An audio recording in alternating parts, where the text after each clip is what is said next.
शराब घोटाले में आम आदमी पार्टी को आज बड़ा झटका लगा है। सर्वोच्च न्यायालय ने आम आदमी पार्टी के नेता और पूर्व उप मुख्यमंत्री मनीष सिसोदिया की जमानत अर्जी खारिज कर दी है और मनीष सिसोदिया को अब अगले 3 महीने तक जेल में रहना पड़ सकता है। मनीष सिसोदिया ने पत्नी की बीमारी का हवाला देते हुए 2 याचिकाएं सर्वोच्च न्यायालय में दायर की थी, एक सीबीआई के खिलाफ और एक ईडी के खिलाफ। खास बात यह है कि सर्वोच्च न्यायालय ने इन दोनों अर्जियों को खारिज कर दिया और ये भी कहा जा रहा है कि सर्वोच्च न्यायालय ने इस बात को गंभीर माना है जो उनके खिलाफ सबूत मिले हैं। हमारे साथ हैं बीजेपी के नेता डॉक्टर नंद किशोर गर्ग। गर्ग साहब, कैसे देखते हैं अदालत के इस फैसले को?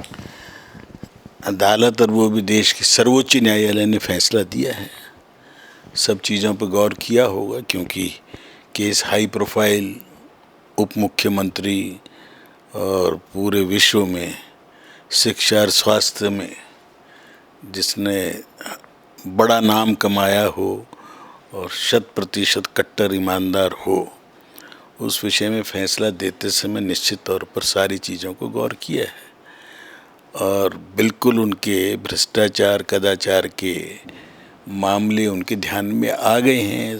तथ्य सीबीआई ईडी ने रखे हैं। मैं समझता हूँ सर्वोच्च न्यायालय का फैसला देश में लोकतंत्र को मजबूत करने के लिए और जो स्यूडो ऑनेस्टी बनते हैं, जो कालनेमी की जैसे कथा आती है, ये कालनेमी है केजरीवाल जी और इनके सभी सहयोगी।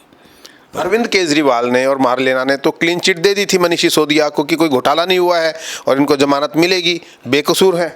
इसीलिए अब उनको भी, दोनों को अब अंदर जाने की अपने मानसिक तैयारी भी करनी चाहिए और अंदर भी लंबे जाने के लिए, क्योंकि मारलेना भी शिक्षा आज सारे विभाग उसी के पास है और ये सारा हज़ारों करोड़ रुपए कमा कर लोगों को शराबी बनाकर एक के साथ एक फ्री देकर पूरे देश के अंदर लगातार घूमना, स्पेशल जहाज़ों में पैसा खर्च करना, हर सीट लड़ना लड़ाना, और आज की राजनीति में चुनाव लड़ना कितना शर्म साध्य है और धन खर्च होता है। तो मैं तो जीवन में अपने भी 9-10 चुनाव स्वयं लड़ा हूँ और 30-40 चुनाव लड़वाए हैं और इसीलिए राजनीति से अपने मन से स्वयं पीछे हट गए चुनाव की राजनीति से। परंतु जो कुछ हो रहा है और मोदी जी का जो संकल्प है कि छोड़ूंगा नहीं, उसके लिए कितने ही कष्ट उन पे भी आ रहे हैं, गालियां भी मिल रही हैं, उसको मरने मारने की दुआएं भी की जा रही हैं, कोशिश भी की जा रही हैं। परंतु देश को भगवान ने बड़ी एक भारत के लिए देन है कि उनको इस काम के लिए भेजा है जो सबसे मुश्किल काम है। तो भगवान से प्रार्थना है कि उनको शक्ति प्रदान करें और सब भ्रष्ट लोग, परिवार के परिवार, नौकरी में भी बदले में ज़मीन लेते हैं, कन्विक्टेड हैं, सजाए याफ्ता हैं। और फिर इस देश के मीडिया से भी अनुरोध करूंगा कि सजाए याफ्ताओं को ये तो लिखना पड़ता है जैसे सिगरेट पीना स्वास्थ्य के लिए हानिकारक है, तो लालू यादव इनके जिनके बारे में कोई लिखें तो ये तो लिखें कि सजाए याफ्ता श्री लालू यादव। आपने जैसे कहा कि सर्वोच्च न्यायालय ने तथ्यों पर गौर किया होगा सारे, और उन्होंने ईडी साथ में सीबीआई के जो तर्क हैं उनको ज़्यादा मजबूत माना है, इसीलिए जमानत याचिका उनकी निरस्त की है। पिछली बार आपने बात में ये भी कहा था क्योंकि सिसोदिया तो जेल में है, व्यक्तिगत पैसा उन्होंने बेशक ना कमाया हो, पार्टी के लिए काम किया है। अरविंद केजरीवाल शीश महल में रह रहे हैं और चूंकि अब लंबे सिसोदिया अंदर रहेंगे तो आपने ये कहा था पिछली बार कि वो सरकारी गवाह बन सकते हैं। मुझे लगता क्या कि अभी ये जो चुनाव, फिर इस देश में चुनाव बार बार, इसीलिए ये लोग मोदी जी कह रहे हैं कि चुनाव एक बार करा लो भाई।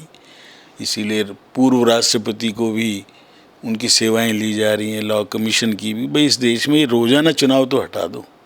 तो लॉ कमीशन ने जैसे कल भी क्या है कि 1 साल में एक ही बार हो जाए एक कैलेंडर में, और 5 साल की गारंटी वाले हों, ताकि उनका एक बहाना था ना कि बीच में सरकार बदले तो फिर चुनाव होंगे, तो फिर अलग अलग चुनाव हो जाएंगे। तो कल उसके भी एक स्पष्टीकरण आया है कि विदेशों में कई जगह कि 5 साल के लिए जो चुना गया तो 5 साल के लिए वो विधानसभा या लोकसभा रहेगी। मुख्यमंत्री किसी एक हट रहा है तो दूसरा आ जाओ, किसी को तो चुनेंगे लोग। अगर 230 की विधानसभा है तो चुन लो भाई किसी एक को। अगर ए पसंद नहीं आ रहा तो बी बना लो, बी पसंद नहीं आया सी बना लो।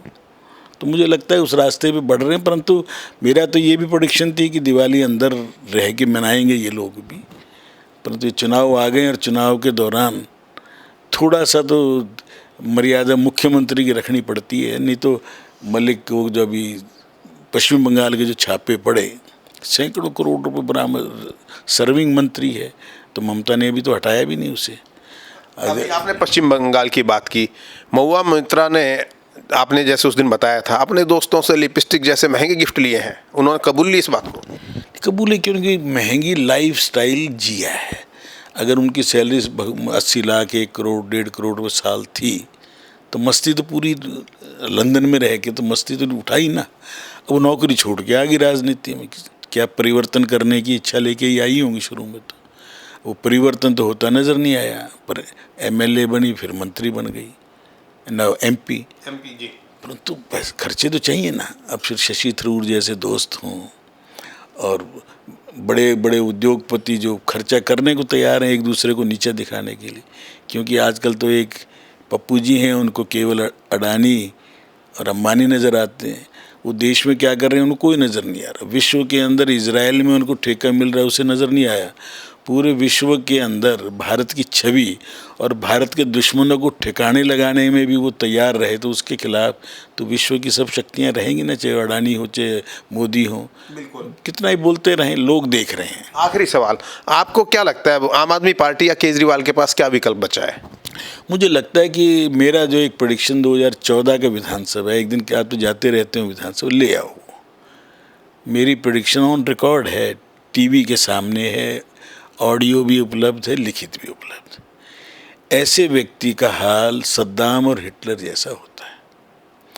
इनका बस नहीं चलेंगे तो हिटलर बन जाए उससे जो तानाशाह वाला, परंतु अंत ऐसे लोगों का, वो मैं आज फिर कह रहा हूँ, भगवान मेरी बात झूठी हो जाए, अंत इनका वही होता है जो किसी भी बड़े तानाशाह का होता है, बहुत झूठे आदमी का होता है। गोइबल्स का नाम बार बार आप लेते हो, तो कौन था? हिटलर का वो था झूठ मंत्री, सूचना मंत्री। तो ये सब लोग इन्होंने लगातार एक ही भाषा बोल बोल के सारे एक ऐसा इकट्ठा हुआ गैंग ये जो भारत को टुकड़े करने वालों के साथ है, भारत की अस्मिता के खिलाफ हैं। मौका लगा के राम के भक्त भी बन जाते हैं, तो राम कौन था वहाँ? तो शौचालय बना दो, यही सिसोदिया और केजरीवाल भी कहते रहे। अब बन गया तो सारे जाएंगे प्रणाम करने। अरे राम से जिसने विरोध किया राम का, उसके परिवार का कोई नाम लेवा नहीं बचा आज तक। तो ये तो राम के अस्तित्व पे भी प्रश्न चिन्ह लगाते थे। अभी भी इनका जो इंडी गठबंधन है वो अब राम का भक्त भी बनता दिखा दूंगा आपको अगले साल तक। इसलिए ये सब लोग कुर्सी के लिए कुछ भी कर सकते हैं, देश बेच भी सकते हैं, तलवे भी चाट सकते हैं, और कुर्सी चाहिए, और कुर्सी के लिए ऐशो आराम की ज़िंदगी चाहिए। देश की जनता जाग रही है, और जाग रही है उसी का असर है कि केरल में एक दूसरे के खून के प्यासी इस्लाम और ईसाई होते जा रहे हैं। हमास के भाषण हों और अगले दिन ब्लास्ट हों, तो कौन है आतंकवादी जो भगवे को बोला करते थे? ईसाइयों को प्रार्थना करते हुए बम ब्लास्ट किसने किया है? पूरे विश्व में इजराइल को मिटाने की कस्में खा के सारा विश्व, आपस में लड़ने झगड़ने वाले भी इजराइल को नक्शे से मिटाएंगे, और ये पूरे विश्व में भारत के हर शहर में एक होना चाहते हैं। तो जिहादी मानसिकता, हूरों से मिलने की ललक इस विश्व में अशांति का कारण है, और इसको दूर करने की क्षमता भगवान ने भारत को दी हुई थी। हमने 1000-1200 साल उसको खो ही रखा, अब फिर प्राप्त कर रहे हैं। भगवान जल्दी से जल्दी दे, ताकि भगवान की सृष्टि की रक्षा करने के लिए हम ही लोग हैं। हम भगवान को भी मानते हैं, मानवता को भी मानते हैं, सृष्टि को भी मानते हैं, और चराचर जगत जिसके अंदर पेड़ पौधे सबको मानते हैं। सबको जो देता है हमें उन सबको प्रणाम करते हैं। इस संस्कृति को भगवान निश्चित तौर पर जीवित रखेगा, और हम उसके माध्यम बने। ये मेरी भगवान से बहुत बहुत धन्यवाद। इस विषय पर भी आपसे विस्तार से चर्चा करेंगे। बहरहाल बात हम कर रहे थे मनीष सिसोदिया की जो जमानत याचिका खारिज कर दी है अदालत ने, उस विषय को लेकर डॉक्टर नंदकिशोर गर्ग का कहना है कि ये एक गिरोह की संज्ञा दी है कि ये जो आम आदमी पार्टी के नेता हैं ये झूठ बोलने वाले और एक गैंग की तरह, गिरोह की तरह काम करते हैं और इनकी नियति ऐसी ही होनी है क्योंकि पाप का घड़ा बहुत जल्द बढ़ने वाला है, ऐसा डॉक्टर साहब का कहना है। कार्यक्रम नमो इम्पैक्ट में आज इतना ही। अगले कार्यक्रम में फिर मिलेंगे, तब तक के लिए नमस्कार।